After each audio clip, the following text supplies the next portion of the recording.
Hello नमस्कार मेरे प्यारे छात्रों एवं छात्राओं, आपका स्वागत है अपने यूट्यूब चैनल एसके अपना स्टडी चैनल पर। अगर आप चैनल पर नए हो तो सब्सक्राइब जरूर कर लें। यहाँ डेली क्लास चलता है 10th का ऑब्जेक्टिव VVI क्वेश्चन 2026 के एग्ज़ाम की दृष्टि से देखते हुए। तो आज हम करवाएंगे ज्योग्राफी में क्या करवाएंगे? जल संसाधन। क्या? जल संसाधन। चलिए क्वेश्चन नंबर एक में देखते हैं कि बृहद क्षेत्र में जल की उपस्थिति के कारण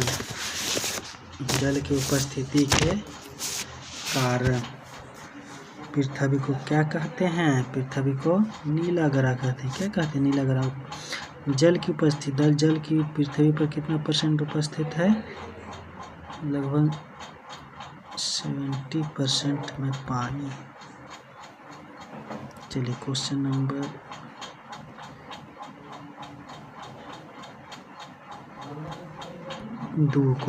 दो में दिया गया है कि कुल जल का कितना % भाग महासागरों में निहित है?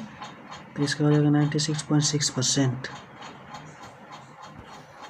क्वेश्चन नंबर तीन में देश के बांधों को किसने भारत का मंदिर कहा था? किसने कहा था? पंडित नेहरू। किसने कहा था? पंडित जवाहरलाल नेहरू। भाखड़ा नांगल बांध इन्होंने ही बनवाया था। भाखड़ा नांगल बांध पंडित जवाहरलाल नेहरू ने बनवाए थे। क्वेश्चन नंबर चार में दिया गया है बिहार में अति जल दोहन से किस तत्व का संकेंद्रण बढ़ा है? किस तत्व का? आर्सेनिक का। जल दोहन से किसका संकेंद्रण बढ़ा है? आर्सेनिक का। जल किस प्रकार का संसाधन है? क्वेश्चन नंबर 5 में जल किस प्रकार का संसाधन है? तो जल एक चक्रीय संसाधन है। चूँकि जल एक चक्रीय संसाधन है, जल तीनों अवस्था में पाया जाता है, ठोस में भी, द्रव में भी और गैस में भी। इसलिए जल का चक्रीय होता रहता है। वो बर्फ कभी बन जाता है, कभी बाष्प, कभी पानी। क्वेश्चन नंबर 6 में दिया गया भारत में प्रयुक्त कुल जल का सबसे अधिक समानुपात किस क्षेत्र में है? भारत में प्रयुक्त कुल जल का सबसे अधिक समानुपात किस क्षेत्र में है? तो सिंचाई क्षेत्र में। किस क्षेत्र में है? सिंचाई क्षेत्र में। दूसरा नंबर में आएगा उद्योग। दूसरा नंबर में क्या आ जाएगा? उद्योग। तीसरा नंबर में आ जाएगा घरेलू उपयोग, पीने पानी। चलिए क्वेश्चन नंबर 7 में दिए गए मेरे प्यारे छात्रों, पृथ्वी का कितना % भाग धरातल जल से आच्छादित है? कितना % भाग जल से आच्छादित है? 71%। कितना? 71%। पृथ्वी पर 71% लगभग जल है। कितना? 71%। चलिए क्वेश्चन नंबर 8 में दिया गया है निम्नलिखित में से दक्षिण भारतीय राज्यों में से किस राज्य में भूमिगत जल का उपयोग इसके कुल भूमिगत जल संभाव्य से अधिक है? तो क्या होगा इसका? 8 नंबर का क्वेश्चन, इसका ऑप्शन नंबर सी हो जाएगा। क्या? तमिलनाडु। क्या? तमिलनाडु। चलिए क्वेश्चन नंबर 9 में दिया गया है घन किलोमीटर में दी गई निम्नलिखित में से संख्याओं में से कौन सी संख्या भारत में कुल वार्षिक वर्षा दर्शाती है? कुल वार्षिक वर्षा दर्शाती है 4 है। चलिए क्वेश्चन नंबर 10 में देखते हैं कि निम्नलिखित नदियों में से किस नदी में सबसे ज़्यादा पुनः पूर्ति योग्य भूमिगत जल संसाधन है? पुनः पूर्ति योग्य भूमिगत जल संसाधन है तो ब्रह्मपुत्रा नदी में। कौन नदी में? ब्रह्मपुत्रा नदी। और ब्रह्मपुत्रा नदी की लंबाई कितना है मेरे प्यारे दोस्तों? ब्रह्मपुत्रा नदी की लंबाई है भारत में 916 किलोमीटर। भारत में 916 किलोमीटर है। भारत में कितना है? 916 किलोमीटर। कितना है? भारत में 916 किलोमीटर है ब्रह्मपुत्रा की लंबाई। 916 किलोमीटर। और पूरे दुनिया में 2900 किलोमीटर। तो इसका हो जाएगा ब्रह्मपुत्रा नदी। गंगा नदी दिया गया है ना, तो गंगा नदी की लंबाई है 2525 किलोमीटर। कितना है? 2525 किलोमीटर है। गोदावरी को कहा जाता है दक्षिण भारत का गंगा। गोदावरी नदी को दक्षिण भारत का गंगा कहा जाता है। चलिए क्वेश्चन नंबर 11, इनमें से किस परियोजना का प्रमुख उद्देश्य बाढ़ नियंत्रण रहा है? तो कोसी परियोजना का मुख्य उद्देश्य है बाढ़ नियंत्रण। भाखा नांगल परियोजना का मुख्य उद्देश्य है सिंचाई, क्या है, सिंचाई। और हीराकुंड का मुख्य उद्देश्य है विद्युत परियोजना। चंबल का भी मुख्य उद्देश्य है सिंचाई। चंबल परियोजना है कहाँ है, कोटा में, कहाँ है, कोटा में। चलिए क्वेश्चन नंबर 12 में दिया गया है कि राष्ट्रीय जल नीति किस वर्ष घोषित की गई? राष्ट्रीय जल नीति किस वर्ष घोषित की गई थी? सी, क्वेश्चन नंबर सी, 1987। कब? 1987 में। चलिए क्वेश्चन नंबर 13 की ओर चलते हैं मेरे प्यारे छात्रों की। महासागर में कुल जल की कितनी मात्रा है? कुल जल की 96.5%।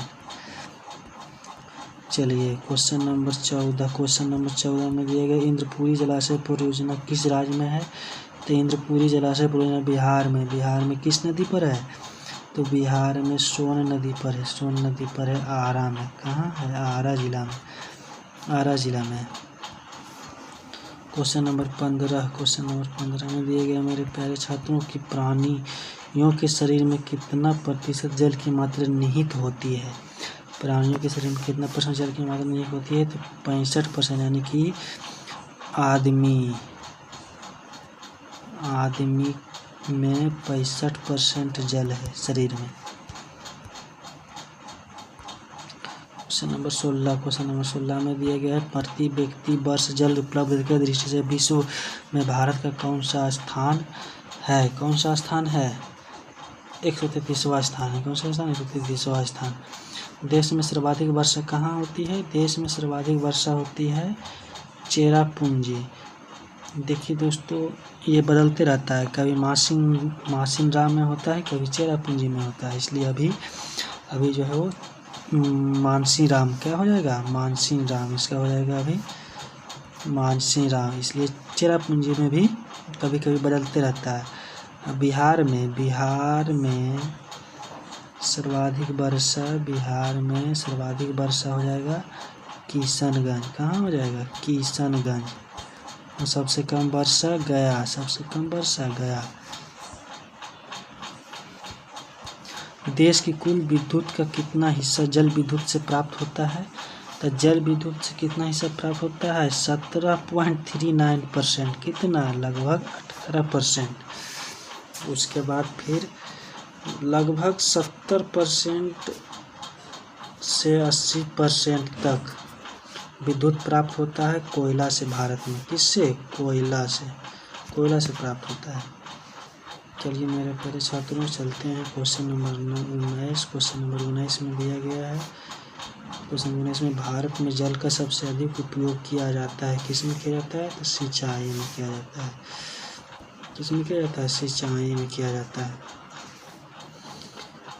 विश्व में कुल जल संसाधन कितना भाग भारत में है? विश्व में कुल जल संसाधन का कितना भारत में उपलब्ध है? तो इसका हो जाएगा 4% मात्र। जल संसाधन यानी कि पीने योग्य पानी, सिंचाई योग्य पानी और उद्योग में लगने योग्य पानी, इसमें से भारत में कुल 4% विश्व का पानी यूज होता है। चलिए क्वेश्चन नंबर 21 में गंडक परियोजना कहाँ विकसित है? तो गंडक परियोजना कहाँ है? बिहार में। कहाँ है? बिहार में। उड़ीसा में है हीराकुंड परियोजना। क्वेश्चन नंबर 22 में दिया गया है मेरे प्यारे छात्रों, चंबल परियोजना के अंतर्गत 3 बांध गांधी सागर, राणा प्रताप सागर कहाँ बनाए गए हैं? तो हो जाएगा कोटा। कहाँ? कोटा में। चलिए क्वेश्चन नंबर खत्म हो गया। धन्यवाद मेरे प्यारे छात्रों, आज का सेशन समाप्त हुआ। आप पढ़ रहे थे ज्योग्राफी भूगोल। कैसा लगा मेरा वीडियो आप लोग कमेंट में ज़रूर बताएं और लाइक शेयर सब्सक्राइब भी कर दें। चलिए धन्यवाद, जय हिंद।